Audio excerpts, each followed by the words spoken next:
Morning students. देखो बेटा, previous lecture में मैंने आपके लिए न्यूमेरिकल्स ही कराए थे। इस लेक्चर में भी मैं कुछ और न्यूमेरिकल्स लेके आया हूं। Example number 15।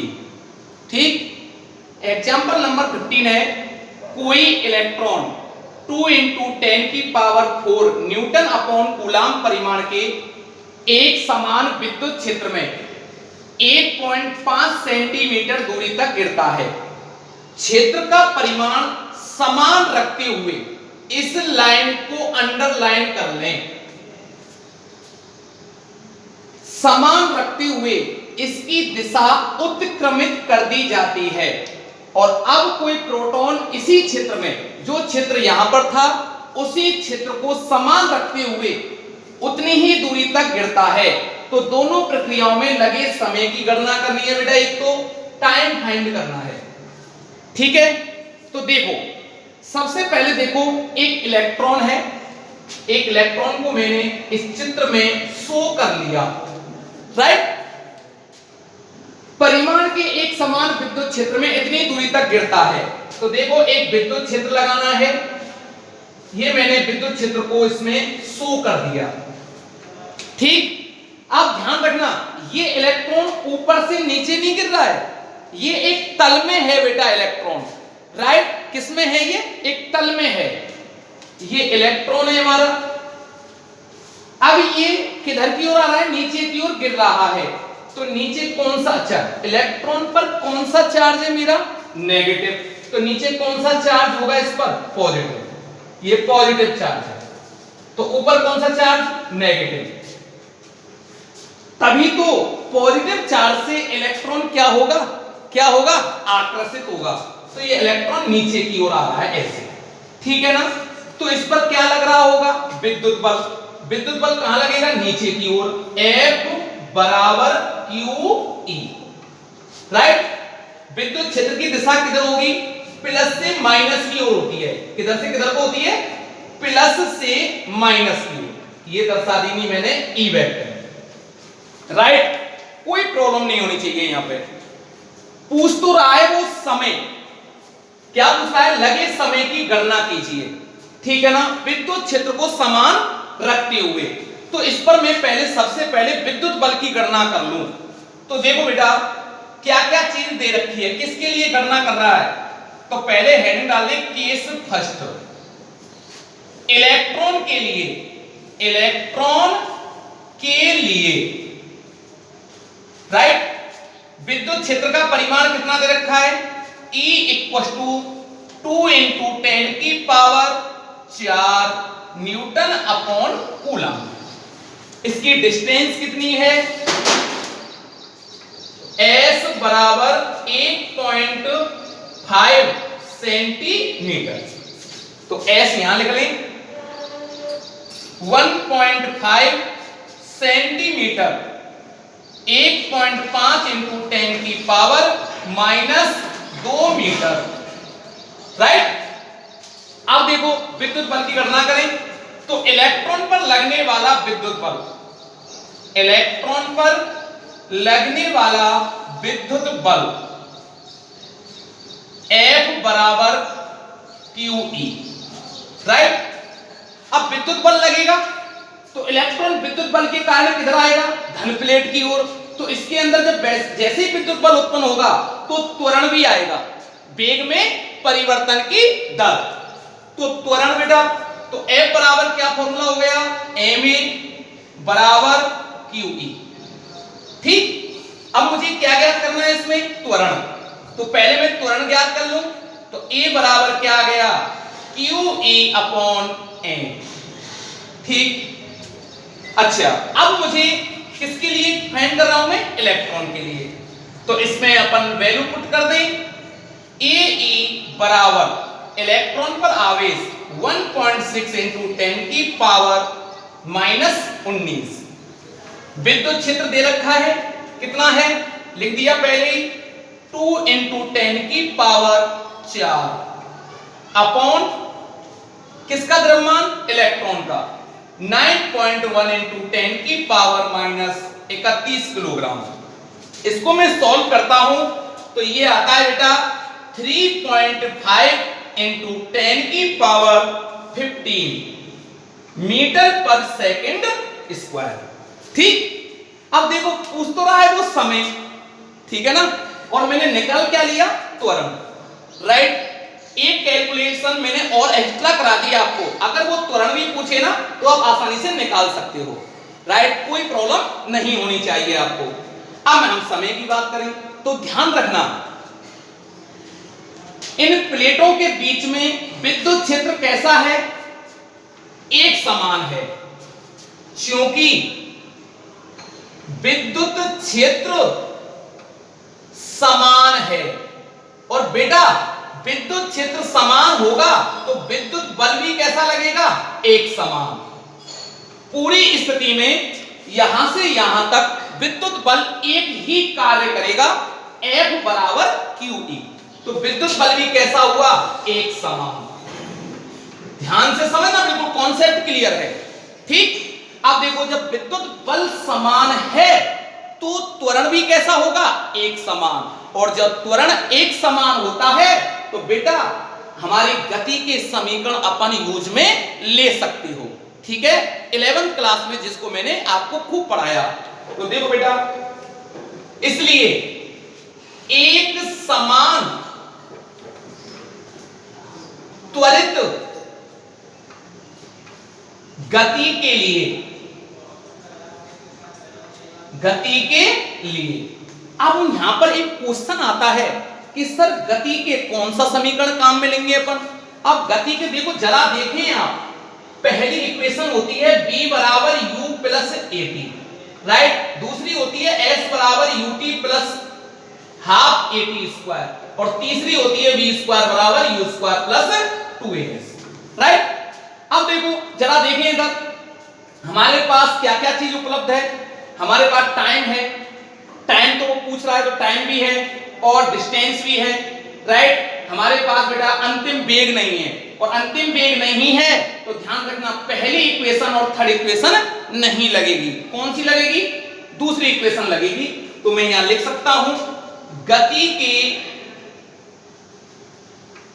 दूसरे समीकरण से। तो देखो बेटा गति के दूसरा समीकरण लगाएं तो क्या होता है, s बराबर ut plus half at square, right. अब देखो ध्यान से, मैंने आपको प्रीवियस लेक्चर में भी बताया था, यदि किसी पिंड को गिराया जाए या छोड़ा जाए तो उसका प्रारंभिक वेग 0 होता है, राइट। यदि किसी पिंड को गिराया जाए या छोड़ा जाए तो इसका प्रारंभिक वेग क्या हो जाएगा बेटा, 0।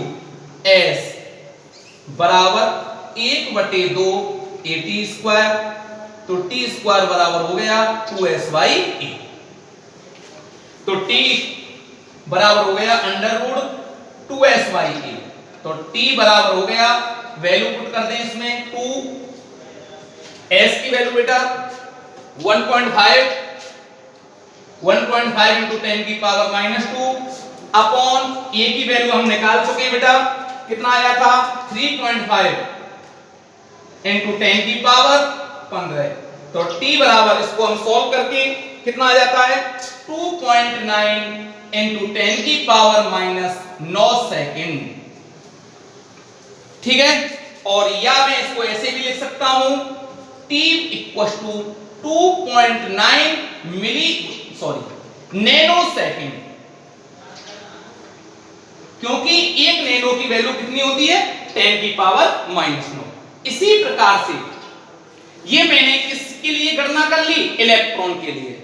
इसी प्रकार से मैं किसके लिए कैलकुलेट कर लूंगा इसको, प्रोटॉन के लिए भी कर लूंगा। इलेक्ट्रॉन के लिए तो E लगा दूं बेस में, राइट। प्रोटॉन के लिए देखो कैसे करेंगे, चार्ज तो सेम रहेगा, विद्युत क्षेत्र सेम है, मास चेंज हो जाएगा। यहां पे किसका मास आ जाएगा बेटा, प्रोटॉन का। सेम यहां पे बात करें प्रोटॉन का त्वरण आ जाएगा, ठीक है, कर सकते हो, नोट कर लीजिए। हाँ देखें बेटा, इलेक्ट्रॉन के लिए मैं कैलकुलेट आपके सामने कर ही चुका हूं, प्रोटॉन के लिए इसी प्रकार से मैंने इसको कैलकुलेट कर लिया। तो देखो प्रोटॉन के लिए देखें वही सेम, F इक्वल टू क्या हुआ QE तो F बराबर ma, तो AP बराबर वही फॉर्मूला आ गया QE अपॉन MP। ठीक, इलेक्ट्रॉन के लिए इस जगह क्या आया था, Me आया था, समझ में आई। तो इसको मैंने इसमें वैल्यू पुट कर ली, इसको सॉल्व किया, इतना आ गया। और इलेक्ट्रॉन के लिए त्वरण कितना आया है, 3.5 इंटू 10 की पावर 15, और प्रोटॉन के लिए इतना। इसका मतलब वेग में परिवर्तन ज्यादा किस में हो रहा है, इलेक्ट्रॉन में। इलेक्ट्रॉन बहुत तेजी से आ रहा है, तो समय कैसा होगा इसके लिए, समय कैसा होगा, कम होगा, ठीक है ना। प्रोटॉन के लिए टाइम निकाला, इतना आया 1.2 इंटू 10 की पावर -7 सेकेंड। अब इससे क्या निष्कर्ष निकलता है कि देखो किसका त्वरण ज्यादा है, प्रोटॉन का कि इलेक्ट्रॉन का। प्रोटॉन का त्वरण देखो इतना, इलेक्ट्रॉन का त्वरण देखो इतना, तो किसका त्वरण ज्यादा, इलेक्ट्रॉन का त्वरण ज्यादा, मतलब वेग में परिवर्तन ज्यादा हो रहा है इलेक्ट्रॉन के में, जल्दी से आएगा, तो लगा समय कैसा होगा, कम होगा, सीधी सी बात है, ठीक है ना। तो प्रोटॉन में लगा समय ज्यादा है किससे, इलेक्ट्रॉन में लगे समय से। तो प्रोटॉन धीरे धीरे आएगा, इलेक्ट्रॉन तेजी से आएगा। ठीक, नोट करें। फिर इसके बाद क्या है, गुरुत्व के अधीन मुक्त पतन से तुलना करनी है इसकी। किसके अधीन, मुक्त पतन। तो नोट करें फटाफट। हाँ देखें भैया, देखो गुरुत्वीय क्षेत्र में मुक्त पतन की स्थिति में देखें, ये हुआ, इसको मार्कर को मैं जब छोड़ रहा हूं, ये स्थिति है सेम, आप इससे समझें इसको। देखो ये पिंड है, अब इसकी जगह में इसको ले लेता हूं, दोनों का मास कैसा है यूं बताओ आप, अलग अलग है, ठीक, दोनों का द्रव्यमान कैसा है, अलग अलग है। और निर्वात की बात चल रही है, कुछ हवा यहां पर प्रेजेंट नहीं है, हवा कैसी है, एब्सेंट है। और जब दोनों को में गिराया जाता है, दोनों को, तो दोनों साथ साथ पहुंचेंगे, एक ही समय में पहुंचेंगे। इसका मतलब क्या हुआ कि गुरुत्व के अधीन किसी भी पिंड को जब निर्वात में गिराया जाता है, तो कितना भी द्रव्यमान हो पिंडों का, वो दोनों पिंड एक साथ साथ पृथ्वी पर पहुंचेंगे। इसका मतलब वो द्रव्यमान पर निर्भर नहीं करता। तो गुरुत्व क्षेत्र में मुक्त पतन में बेटा जब किसी पिंड को गिराया जाता है, तो प्रारंभिक वेग क्या हुआ उसका, 0, राइट। अब देखो, और ये द्रव्यमान पर निर्भर नहीं करेगा, ये क्लियर कर दिया ना, द्रव्यमान पर निर्भर नहीं करेगा, इसलिए इसमें ये फॉर्मूला तो लगने वाला नहीं है, F बराबर QE या F बराबर ma बराबर QE। क्यों, ये फॉर्मूला तो द्रव्यमान पर निर्भर करता है। क्लियर हो रही होगी बात बिल्कुल, इसलिए ये सूत्र तो हमारा लगने वाला नहीं है। तो लगेगा क्या, अपन को फाइंड क्या करना है, अपन को टाइम ज्ञात करना है। तो गति के दूसरे समीकरण से, तो S बराबर ut plus half gt square, गुरुत्व के अधीन जा रहा है, तो इस स्थिति में अपन A बराबर क्या लिख देंगे बेटा, g। क्लियर, कोई प्रॉब्लम नहीं होनी चाहिए, ठीक है ना। तो S बराबर ut प्लस 1/2 gt स्क्वायर, प्रारंभ वेग 0, तो ये टर्म मेरा पूरा 0 हो गया। अब देखो 1/2 gt स्क्वायर, तो t बराबर क्या हो गया, √2s/g। इसमें वैल्यू रखी बेटा मैंने, तो इसको सॉल्व करके इतना आ गया मेरा टाइम 5.4 इंटू 10 की पावर -2 सेकेंड। कोई दिक्कत नहीं होनी चाहिए। तो tg गुरुत्व त्वरण का ये समय आ गया, और g की वैल्यू कितनी होती है बताओ, 9.8 मीटर पर सेकेंड स्क्वायर, 9.8 होगी। तो उपयुक्त विवेचनाओं से स्पष्ट है कि सभी को कंपेयर करके देखें अपन, गुरुत्वीय त्वरण g की वैल्यू इतनी है, इनके त्वरण इतने हैं, तो सबसे ज्यादा त्वरण किसका आता है, इलेक्ट्रॉन वाले का, ठीक है ना। उससे कम त्वरण किसका आया था, प्रोटॉन वाले का, और सबसे कम त्वरण किसका है, गुरुत्वीय त्वरण, ये है सबसे कम। तो ये तो इनकी तुलना में बहुत कम है, तो इसलिए गुरुत्वीय त्वरण g का मान AP और E की तुलना में नगण्य है, नगण्य मान लें। तो समय के बारे में कंपेयर करें, ये त्वरण सबसे कम, तो समय कैसा लगेगा, सबसे ज्यादा। उससे कम किसका समय बेटा, प्रोटॉन के लिए, और सबसे कम इसके लिए। तो यही तो पूछ रहा है वो, इनकी प्रक्रिया में लगे समय की तुलना करो, इसकी गुरुत्व के अधीन मुक्त पतन से तुलना करें। तो ये हमने तुलना कर दी, यहां तक आपको करके आना है ये क्वेश्चन, राइट, नोट करें। हाँ देखिए बेटा, नेक्स्ट पॉइंट है electric field intensity due to ये system of charge means principle of superposition. आवेशों के निकाय के कारण विद्युत क्षेत्र की तीव्रता, और इसका दूसरा नाम क्या हुआ, अध्यारोपण का सिद्धांत। इससे पहले मैंने आपको जो पढ़ाया था वहां पर भी मैंने अध्यारोपण का सिद्धांत पढ़ाया था आवेशों के लिए, लेकिन ध्यान रखना वहां पर मैंने विद्युत बलों के लिए अध्यारोपण का सिद्धांत पढ़ाया था। यहां पर मैं विद्युत क्षेत्र के लिए, किसके लिए, विद्युत क्षेत्र के लिए अध्यारोपण का सिद्धांत पढ़ा रहा हूं। ठीक है बेटा, अध्यारोपण का सिद्धांत मतलब क्या होता है, जब दो या दो से अधिक विद्युत क्षेत्र होंगे तो उनको हम कौन से सिद्धांत के द्वारा जोड़ते हैं, अध्यारोपण के सिद्धांत के आधार पर। राइट, तो देखो एक निकाय है, उस निकाय में ये आवेश रखे हुए हैं, आवेशों का एक निकाय है। जैसे यहां आवेश है Q1, एक आवेश है हमारा Q2, एक आवेश है हमारा Q3 और एक आवेश है हमारा Qn एंड सो ऑन। ठीक है ना।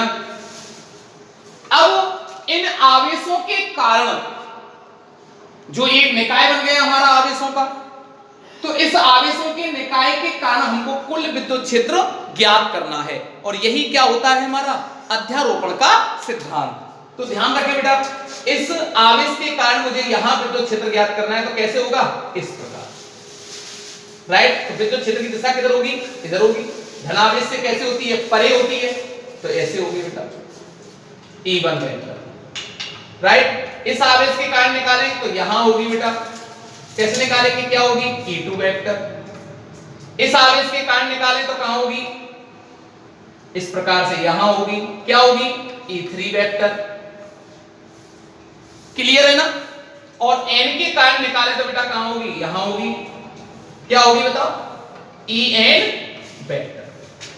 सभी की समझ में आ गया होगा, ये इसके बीच की डिस्टेंस है, सभी के बीच की। जैसे मान लें R1, R2, R3 और Rn।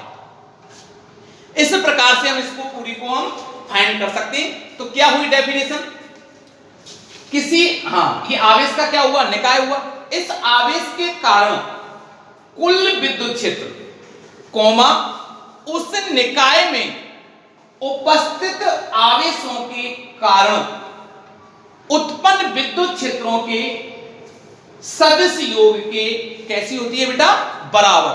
कैसी होती है, बराबर। हाँ देखो, अभी मैंने बताया था आपको, तो क्या लिखेंगे, किसी बिंदु आवेश पर, किसी बिंदु आवेश पर आवेशों के निकाय के कारण विद्युत क्षेत्र की तीव्रता, मान ली मैंने परिणामी विद्युत क्षेत्र की तीव्रता क्या मान ली, E वेक्टर। ठीक है ना। उस बिंदु पर प्रत्येक बिंदु आवेश के कारण, जैसे इस आवेश के कारण क्या होती है मेरी E1 वेक्टर बिंदु आवेश के कारण, दूसरे आवेश के कारण क्या होती है E2 वेक्टर, तीसरे आवेश के कारण क्या होती है E3 वेक्टर, और एंड सो ऑन, n आवेश के कारण क्या होती है En वेक्टर। तीव्रता के सदिश योग के तुल्य होती है, सदिश योग। राइट, इस प्रकार से मैं इसको लिख सकता हूं, कोई प्रॉब्लम नहीं होनी चाहिए यहां तक, En वेक्टर। राइट बेटा, यही क्या है हमारा अध्यारोपण का सिद्धांत। यदि दो या दो से अधिक विद्युत क्षेत्र दे रखे हो तो ध्यान रखना, विद्युत क्षेत्र हमारी कैसी राशि है, सदिश राशि है। कौन सी राशि है, सदिश। तो सदिश योग नियम से अपन जोड़ लेते हैं।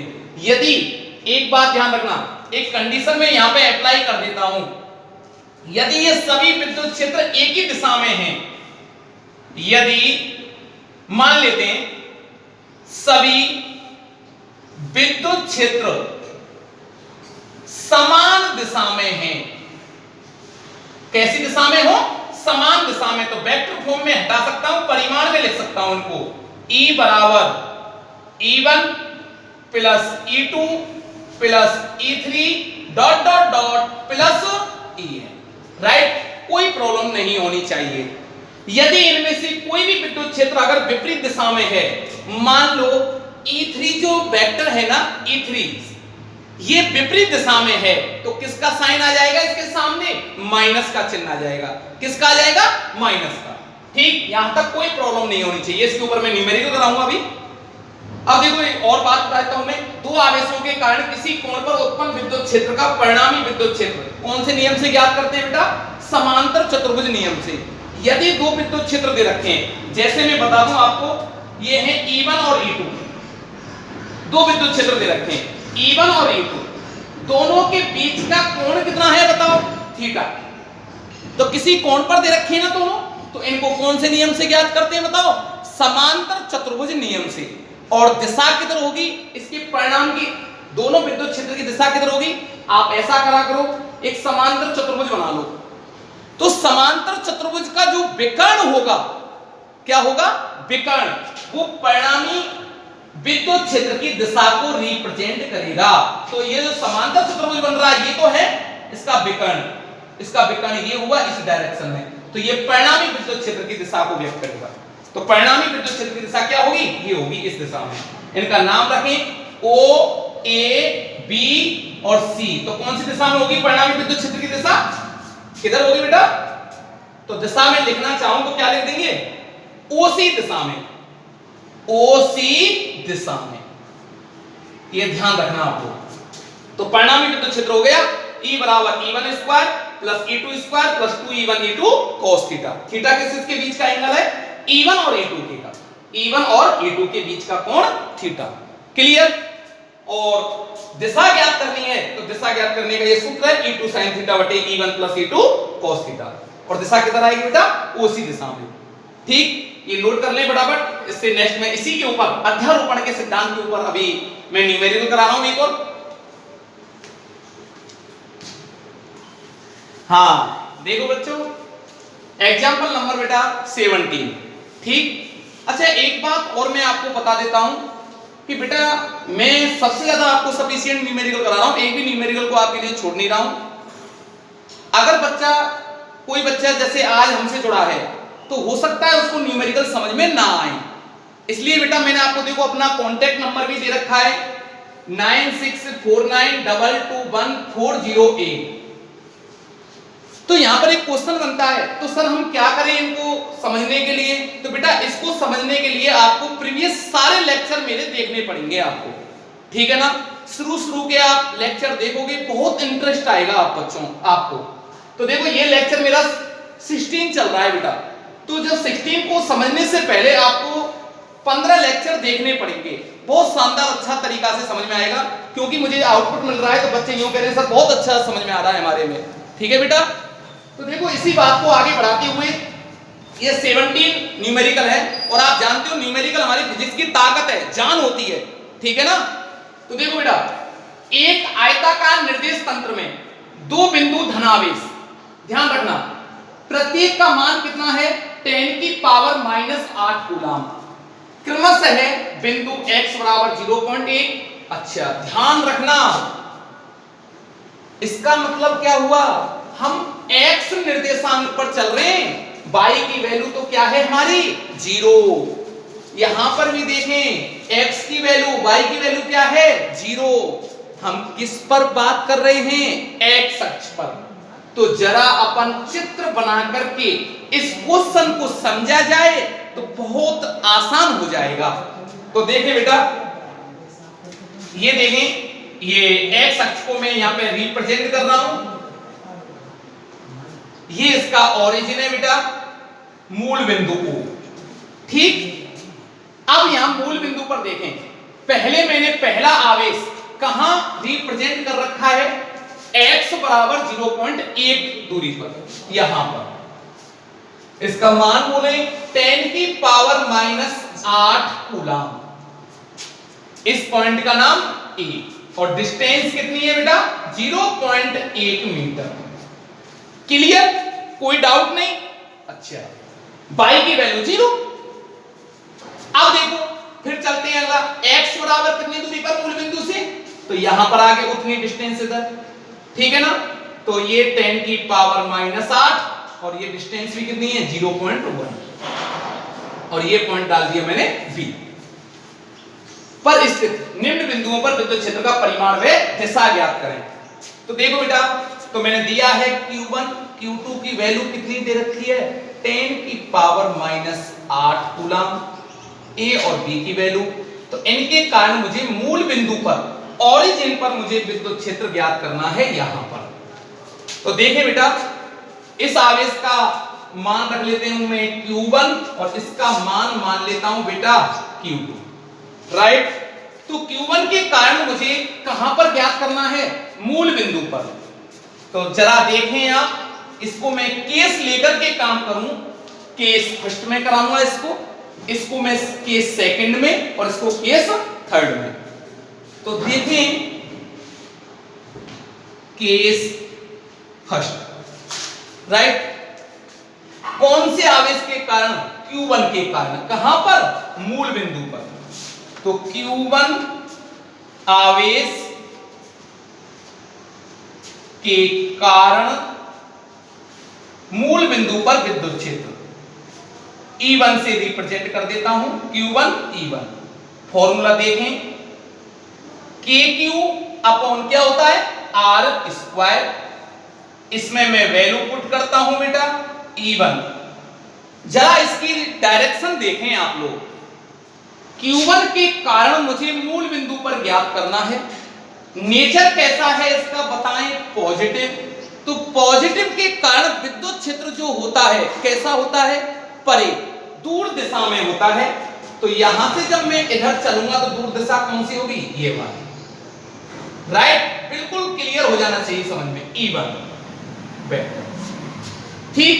E1 परिमाण में लिख रहा हूं, वेक्टर लगाने की जरूरत नहीं है। K की वैल्यू 9 इंटू 10 की पावर 9, राइट। Q की वैल्यू बोले बेटा 10 की पावर -8 अपॉन डिस्टेंस यहां से यहां तक, क्योंकि मैं मूल बिंदु पर निकाल रहा हूं विद्युत क्षेत्र को। तो ये डिस्टेंस कितनी हुई बच्चों 0.8। तो बेटा 0.8 इंटू 0.8, इसको सॉल्व कर लें, ठीक है। जरा इसकी दिशा देखें, इस डायरेक्शन में तो हम दो प्रकार से लिख सकते हैं, या तो आप यूं लिख लो A O के अनुदिश लिख लो, या आप A B के अनुदिश लिख लें। तो मैं लिख देता हूं दिशा को, दिशा A B के अनुदिश। चाहे आप ऐसे लिख के छोड़ दोगे तब भी एग्जामिनर समझ जाता है, बिल्कुल राइट है। इसको मैं सॉल्व कर लेता हूं। देखो नीचे एक संख्या बाद दो संख्या हो गई ना, ये हटेगा तो ऊपर 2 पावर बढ़ गई, 2 जीरो, 9 और 2 11, 11 में से 8 गए तो 3, तो ये कितना आ गया 9 इंटू 10 की पावर 3। विद्युत क्षेत्र का मात्रक न्यूटन अपॉन कूलम, ये आ गया। और दिशा बेटा AB के अनुदिश, राइट, कोई प्रॉब्लम नहीं, ठीक। अब बेटा मैं Q2 के कारण यहां विद्युत क्षेत्र निकालता हूं। तो जरा इधर देखें आप, कौन सा नेचर है इसका, पॉजिटिव कि नेगेटिव, पॉजिटिव है। तो कैसे होगी इसके कारण यहां विद्युत क्षेत्र की दिशा परे दूर की ओर, तो इधर होगी बेटा। 2 के कारण में इसको रिप्रेजेंट कर दो बेटा E2 वेक्टर, क्लियर। इसी प्रकार Q2 के कारण विद्युत क्षेत्र E2 बराबर same formula KQ upon R square, same value है, देख लो डिस्टेंस बराबर है, K का मान समान है, Q का मान समान है, तो सेम विद्युत क्षेत्र आएगा।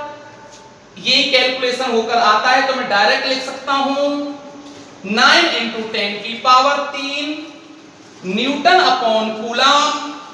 जरा दिशा देखें आप E2 की, धनावेश है, परे होगी, इस डायरेक्शन में होगी, तो क्या लिख सकते हैं BA के अनुदिश, BA के अनुदिश होगी। अब देखो परिणामी विद्युत क्षेत्र, मुझे परिमाण ज्ञात करना है, इसका रिजल्ट भी ज्ञात करना है। तो रिजल्ट देखें आप, टोटल विद्युत क्षेत्र कितना होगा ऊपर, तो परिणामी विद्युत क्षेत्र परिणामी विद्युत क्षेत्र किस पर? ओ पर। ओ पर मतलब मूल बिंदु पर पूछ रहा है वो। तो बेटा देखें E बराबर कैसी डायरेक्शन है दोनों की?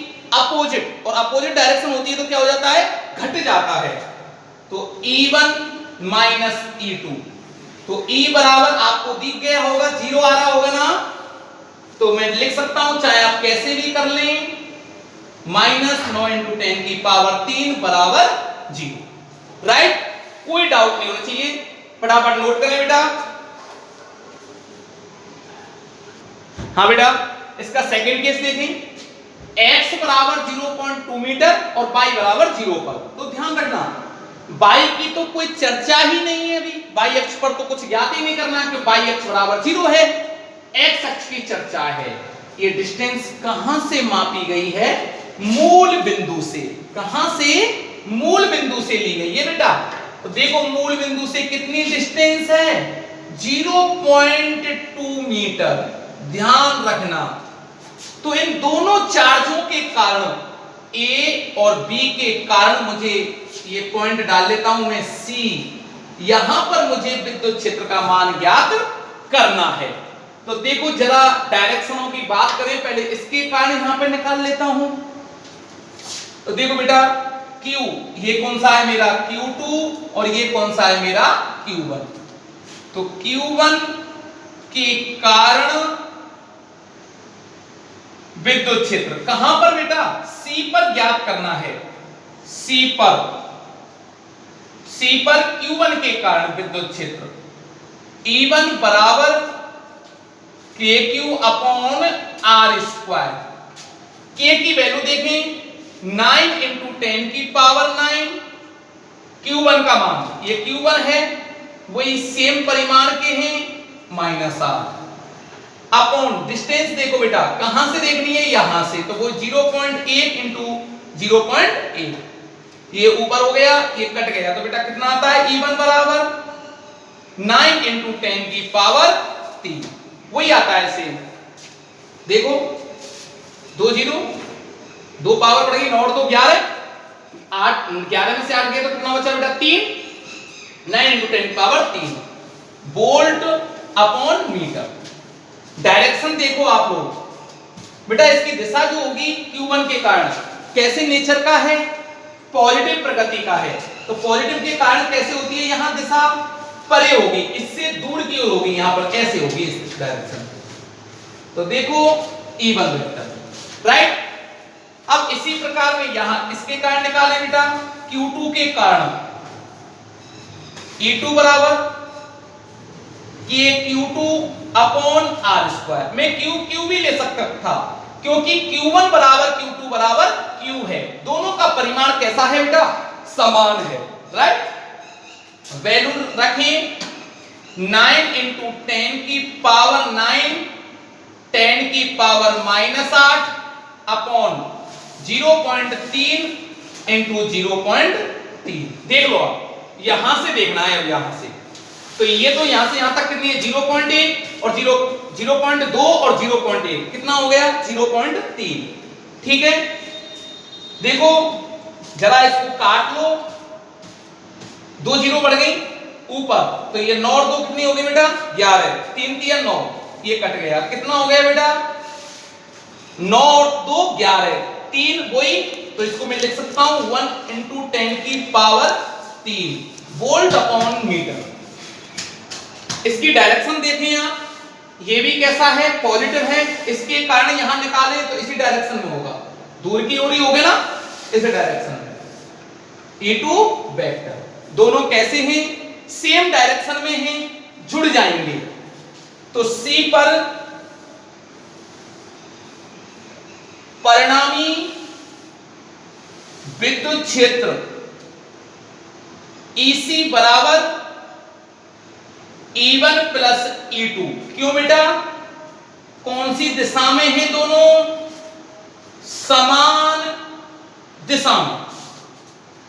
तो EC बराबर, दोनों को जोड़ें 9 इंटू 10 की पावर 3 प्लस 8 इंटू 10 की पावर 3, तो EC 9 और 1 10 इंटू 10 की पावर 3 बराबर 10 की power 4 volt upon metre. Direction देखें बेटा इसकी किधर होगी, BA के अनुदिश, इसी डायरेक्शन में। चाहे तो आप BC के अनुदिश लिख लो, चाहे आप BA के अनुदिश लिख लो।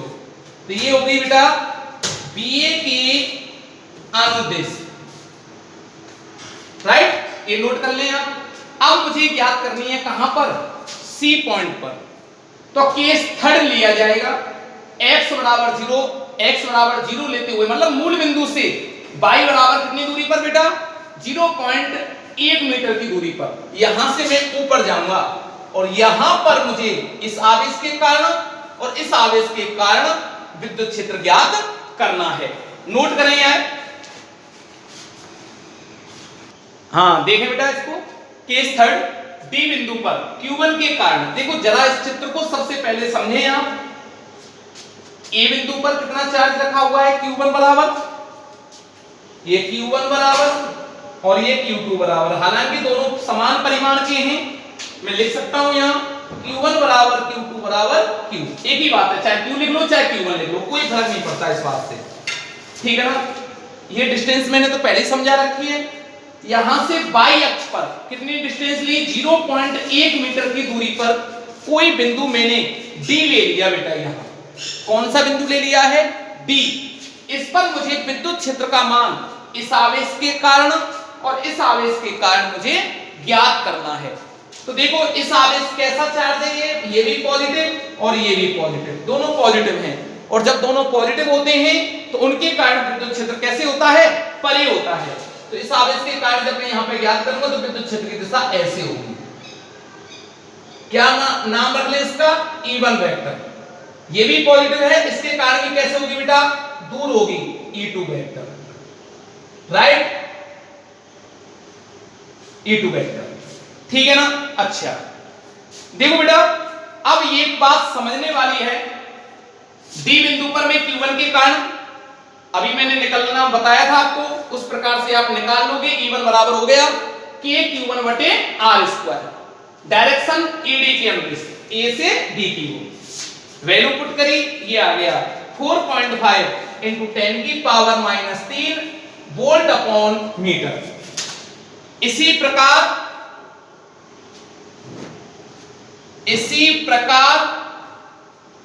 Q2 के कारण बेटा E2 बराबर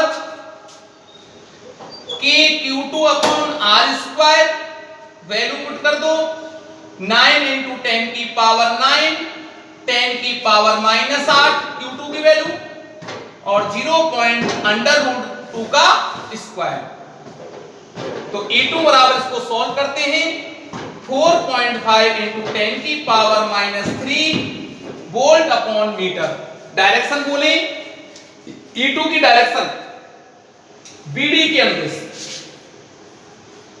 BD के अनुदिश, ठीक है बेटा।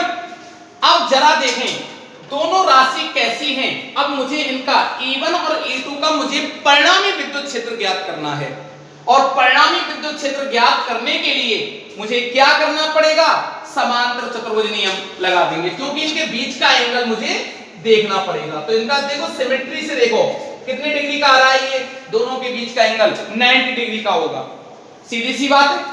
ये 90, देखो यहां पर देख लो आप, यहां से देख लो, ये 90,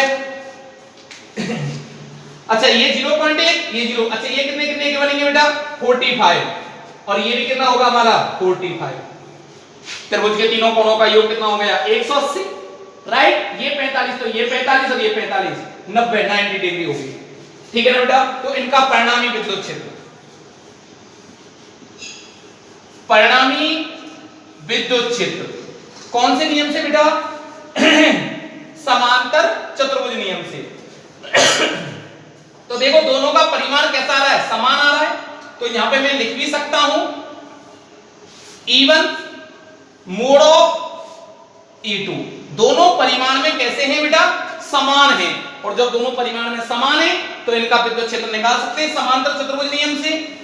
तो E कौन से बिंदु पर बेटा, D बिंदु पर, under root of E1 square और E2 की जगह हम E1 लिख सकते हैं plus 2E1 E1 cos 90, right.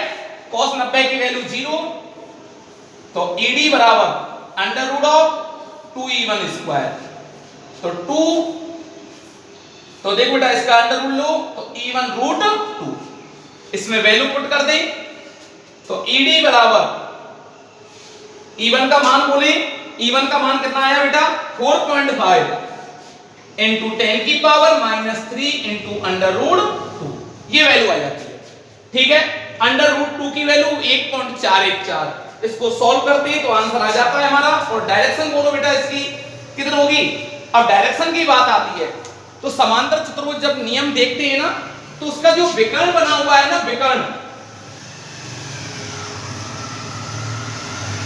ये समांतर चतुर्भुज है तो इसका विकर्ण कहां होगा, ये होगा। तो विकर्ण की डायरेक्शन में उस परिणामी विद्युत क्षेत्र की दिशा होती है। तो विकर्ण किधर है हमारा, ये है, ये तो होगा इसका विकर्ण। तो ये कौन सा अक्ष है बेटा, वाई अक्ष। तो O वाई दिशा में, O वाई दिशा में इसकी डायरेक्शन होगी। कौन सी दिशा में होगी बताओ बेटा, O वाई दिशा में होगी, राइट। आज हम यहीं तक पढ़ाते हैं बेटा, कल हम नेक्स्ट टॉपिक पढ़ाएंगे। तो मैं ये आशा करता हूं आपको यहां तक बहुत अच्छा समझ में आ रहा होगा, ठीक है ना बेटा। बार बार वीडियो लेक्चर देखें क्योंकि आपको देखो ऑनलाइन क्लास के काफी फायदे हैं। अगर कोई चीज यहां से समझ में नहीं आती है, कोई पॉइंट यहां से समझ में नहीं आता है, उसको आप दोबारा से आप वीडियो चला करके देख सकते हो, ठीक है। इसलिए मैं न्यूमेरिकलों पर बहुत ज्यादा फोकस रख रहा हूं आपके लिए सिर्फ, ठीक है। नोट कर लें बेटा, धन्यवाद।